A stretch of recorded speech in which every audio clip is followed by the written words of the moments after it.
ஜெய் வராகி. இன்றைக்கி நாம் ஆஞ்சநேயரின் வழிபாட்டு முறைகளை பார்க்கலாம். சிவனை அபிஷேக பிரியர்னு சொல்லுவோம், பெருமாளை அலங்கார பிரியர்னு சொல்லுவோம். அதே போல் அனுமனை ஸ்தோத்திர பிரியர்னு சொல்லுவாங்க. ஏன்னா ராமநாமம் எங்கெல்லாம் உச்சரிக்கப்படுகிறதோ அங்கெல்லாம் தாமாகவே வந்து விடுவாராம் ஆஞ்சநேயர். அனுமனை எண்ணி வழிபட்டாலே அங்கு ஸ்ரீராமரும் தோன்றிடுவாராம். துயரங்களை யாவும் நீக்க வல்லவராம் ஆஞ்சநேயர்.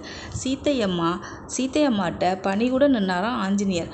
ஆசீர்வாதம் பண்ண எந்த அச்சதையும் இல்லையா. அப்போது வெற்றிலை கொடியிலிருந்து ஒரு வெற்றிலையை கிள்ளி ஆஞ்சநேயரை ஆசீர்வாதம் பண்ணாங்களாம்.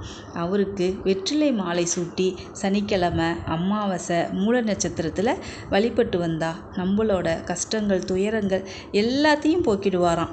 நம்ம கிரகங்களால் வர தோஷங்கள் எல்லாம் அடியோடு சரி பண்ணி நம்மளை நல்வழிப்படுத்துவாராம். நீங்களும் ஆஞ்சநேயருக்கு வெற்றிலை மாலை கட்டி வழிபடுங்க. பிடிச்சிருந்தா லைக் பண்ணுங்கள்.